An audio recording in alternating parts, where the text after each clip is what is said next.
زمزم و کوثر و تسنیم نہیں لکھ سکتا، زمزم و کوثر و تسنیم نہیں لکھ سکتا، یا نبی آپ کی تعظیم نہیں لکھ سکتا۔ میں اگر 7 سمندر بھی نچوڑوں راحت، میں اگر 7 سمندر بھی نچوڑوں راحت، آپ کے نام کے ایک میم نہیں لکھ سکتا۔ عزیزان گرامی، ہم دراصل اپنے مہمان کرام کو سننے کے لیے آئے ہیں، اس لیے اب بلا تاخیر و تمہید ہم اب اپنے مہمان کرام کو مدعو کریں گے۔ حضرات گرامی، تاریخ انسانی شاہد ہے کہ چمنستان عالم میں کیسے بڑے بڑے کارنامے انجام دیے ہیں۔ خطابن نے ایمان و یقین کے شمع روشن کی ہے، رشد و ہدایت کے دریا بہائے ہیں۔ اس نے انسان کو قید و بند کی زندگیوں سے آزاد کیا ہے، مظلوموں کو ظلم و جبر کے خلاف علم بغاوت بلند کرنے کا حوصلہ دیا ہے، ظالموں کی حکومت میں تباہی مچائی ہے، کمزوروں کو اپنے حق کے لیے لڑنا سکھایا، قلعوں کے قلعے فتح کیے، میدانوں کے میدان جیتے۔ خطابت نبی کی زبان تک پہنچی تو دعوت و ہدایت بن گئی، جب وائس کی زبان سے آشنا ہوئی تو نصیحت و موعظت بن گئی، جب کسی قائد یا لیڈر نے اسے اپنایا تو ترانہ سیاست بن گئی۔ الغرض خطابت نے ہر زمانے میں الگ الگ رنگ و روپ میں اپنا جوہر دکھایا ہے۔ کیوں؟ اس وجہ سے کہ خطابت میں جادو ہے، سحر ہے، تاثیر ہے۔ بزرگان محترم، آج ہماری محفل کو روشن اور تابناک بنانے کے لیے، ہمارے اجلاس کو تاریخی اور یادگار بنانے کے لیے اسٹیج پر ایسی ایسی روشن ہستیاں جلوہ افروز ہیں، جن کی زیارت عبادت ہے، جن کے فرمودات و ارشادات خیر و فلاح، برکت و سعادت ہے، جن کا مشغلہ تبلیغ و تربیت ہے، جن کا راستہ راہ سنت ہے، جن کا مقصد صرف اور صرف دین خداوندی کی خدمت ہے۔ تو لیجئے انہی میں سے ایک شخصیت کو میں بڑے ادب و احترام سے دعوت اسٹیج دینے جا رہا ہوں۔ میری مراد ذات السعاد حضرت مولانا عظیم الدین صاحب قاسمی، صدر جمعیت العلماء ضلع ورنگل سے، حضرت والا سے میں بڑے ہی ادب سے درخواست کرتا ہوں کہ حضرت تشریف لائیں اور اپنے مواعظ حسنہ سے ہم سامعین کو مستفیض فرمائیں۔ ہم نے ہر منزل امکان پر جلائے ہیں چراغ، ہم نے ہر منزل امکان پر جلائے ہیں چراغ، ورنہ ہر قافلہ راہوں میں بھٹکتا رہتا۔ حضرت تشریف۔ الحمدللہ وکفا وسلام علی عبادہ الذین اصطفیٰ، اما بعد۔ اعوذ باللہ من الشیطان الرجیم، بسم اللہ الرحمن الرحیم۔ هو الذی بعث فی الامیین رسولا منہم یتلو علیہ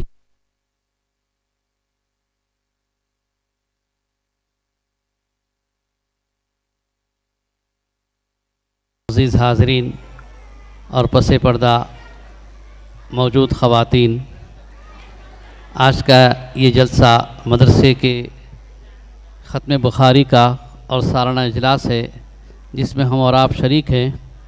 کافی دیر سے آپ حضرات طالبات کا پروگرام سماعت کر رہے تھے۔ پروگرام کے بعد ابھی ہمارے مہمان قاری صاحب نے جو کلام پاک کی تلاوت کی ہے، یقیناً اس تلاوت کے سننے کے بعد ہم سب کے ایمان میں تازگی، ہم سب کے ایمان میں بشاشت اور ایمان میں ایک بڑھوتری کسی کیفیت محسوس ہوئی ہے۔ قرآن اللہ کا کلام ہے اور اس کلام کی خاصیت یہی ہے، الذین اذا ذکر اللہ وجلت قلوبہم واذا تلیت علیہم آیاتہ زادتہم ایمانا۔ جب مومنین کے سامنے اللہ کا ذکر ہوتا ہے تو اللہ کے نام سے ان کے قلوب کانپنے لگتے ہیں، اور جب ان کے سامنے اللہ پاک کی آیتیں پڑھی جاتی ہے تو ان کا ایمان بڑھنے لگتا ہے، ان کے ایمان میں تازگی ہوتی ہے، اضافہ ہوتا ہے۔ آج بہت دنوں کے بعد وہ کیفیت ہم نے محسوس کی کہ قاری صاحب نے جس عمدگی کے ساتھ قرآن پاک کی آیات کو تلاوت کیا ہے، یقیناً ہم میں سے ہر ایک نے محسوس کیا ہوگا کہ ہمارا دل کے اندر ایک ایمان کو تازگی، ایک ایمان کو الگ قسم کی بشاشت اور روشنی محسوس ہو رہی تھی۔ اللہ کرے کہ اس طرح قرآن کا پڑھنا اور سننا سنانا ہم سب کو بار بار نصیب ہو۔ قرآن پاک یہ اللہ کی وہ کتاب ہے جو ہماری ہدایت کے لیے اللہ تعالی نے بھیجی ہے۔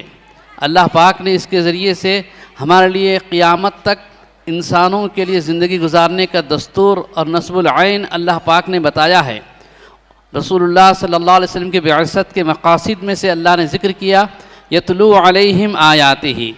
رسول اللہ صلی اللہ علیہ وسلم امیوں کے درمیان میں آئے تو پہلا کام یہ کہ اللہ کی آیتیں تلاوت کر کے سنانا۔ اللہ پاک کی آیتیں تلاوت کر کے سنانا یہ سب سے بڑا کام تھا نبی علیہ الصلاۃ والسلام کا۔ چنانچہ آپ صلی اللہ علیہ وسلم جب قرآن پڑھا کرتے تھے تو اپنے ہی نہیں دشمن بھی چھپ چھپ کر سنا کرتے تھے۔ کافروں کے بڑے بڑے سردار جو آپ کے مخالف، اسلام کے مخالف، قرآن کے مخالف، لیکن آپ صلی اللہ علیہ وسلم صحن کعبہ میں بیٹھ کر قرآن پڑھتے تو یہ چھپ چھپ کر قرآن سنتے تھے۔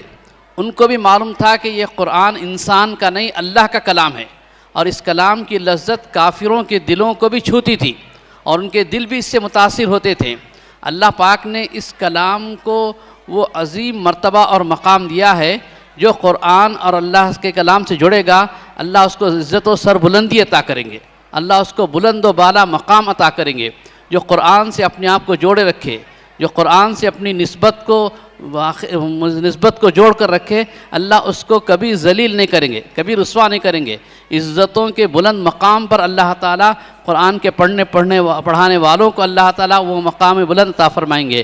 اس موقع پر چونکہ کہیں ایک شہر کے علماء کرام بھی یہاں موجود ہے اور مہمان خصوصی ابھی تھوڑی دیر میں انشاءاللہ تشریف لائیں گے، ان کے خطاب سننے کے لیے آپ لوگ بہت دیر سے بے چین ہیں۔ ہم اور آپ آج قاری صاحب کی تلاوت کے بعد آپ نے کچھ نہ کچھ قرآن پاک کی لذت محسوس کی ہوگی، تو اس کے لیے آپ سب حضرات کو بھی چاہیے، ہم کو بھی چاہیے کہ اللہ کے کلام سے اپنا رشتہ باقی رکھے، بنائے رکھے، روزانہ قرآن کی تلاوت کا معمول بنائے۔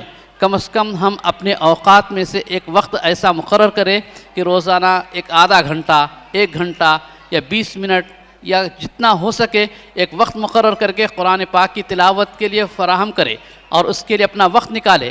آج ہمارے نوجوان، ہمارے بہت سے بڑے چھوٹے اور ہمارے مرد، عورتیں، خواتین، بچے بچیاں موبائل فون میں کتنے گھنٹے ضائع کرتے۔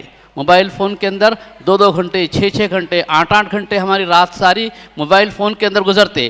اگر ہم ان میں سے تھوڑا سا وقت اللہ کے کلام کو پڑھنے کے لیے، اللہ کے قرآن کو سیکھنے کے لیے اگر لگائیں گے تو انشاءاللہ یہ ہماری نجات کا ذریعہ بنے گا۔ قبر کے اندر موبائل فون نہیں چلے گا، قبر کے اندر انٹرنیٹ نہیں آئے گا، قبر کے اندر یہ دنیا کی جو چیزیں جس کے اوپر ہمارا دل لگا ہوا ہے، جس سے ہم لگے اور چمٹے ہوئے ہیں، ان میں سے کوئی چیز قبر میں آنے والی نہیں ہے۔ قبر میں صرف ہمارے اعمال آئیں گے، ہمارا ایمان آئے گا، اور جو قرآن کے پڑھنے پڑھانے والے ہیں، یہ قرآن کا پڑھنا پڑھانا یہ قبر کی حفاظت کا ذریعہ بنے گا۔ تو آج ہم عہد کریں کہ انشاءاللہ ہم قرآن سے اپنا رشتہ جوڑیں گے۔ جو قرآن سے جڑے گا اللہ اس کو بلند و بالا مقام عطا فرمائیں گے۔ ایک واقعہ ذہن میں آ رہا، بتا کر بات ختم کر دوں گا۔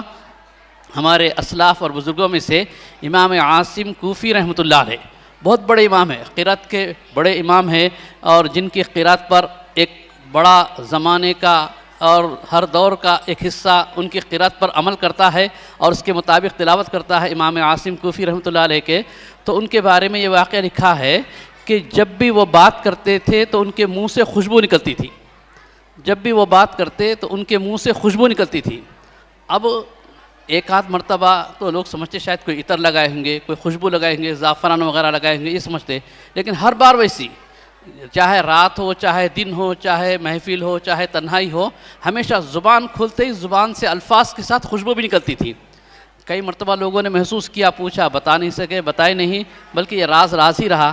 ایک مرتبہ شاگردوں نے بہت اصرار کیا کہ حضرت بات کیا ہے بتائیے، اور لوگ بھی بات کرتے ہیں لیکن کسی کی زبان سے، کسی کے منہ سے خوشبو نہیں نکلتی، اور آپ بات کرتے ہیں تو آپ کے منہ سے خوشبو نکلتی ہے، اس میں راز کیا چھپا ہوا ہے؟ تو بہت اصرار کے بعد بتایا کہ دراصل بات یہ ہے کہ میں قرآن پاک کو بڑے شوق سے پڑھا کرتا ہوں، بڑی محبت سے پڑھتا ہوں، میرے اللہ کا کلام ہے، اور قرآن پڑھنا اللہ کے واسطے ہے۔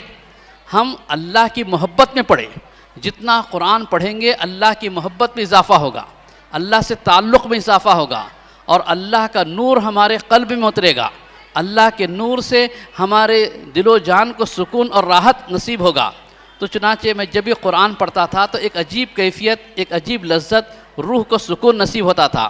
تو ایک مرتبہ ایسا ہوا کہ میں اپنے بستر پر لیٹا سویا ہوا تھا، نیند میں تھا، تو نیند میں بھی میں قرآن پڑھ رہا ہوں، تو اچانک میں نے خواب میں دیکھا کہ رسول اللہ صلی اللہ علیہ وسلم میرے خواب میں آئے اور میرے گھر پہ دستک دیے۔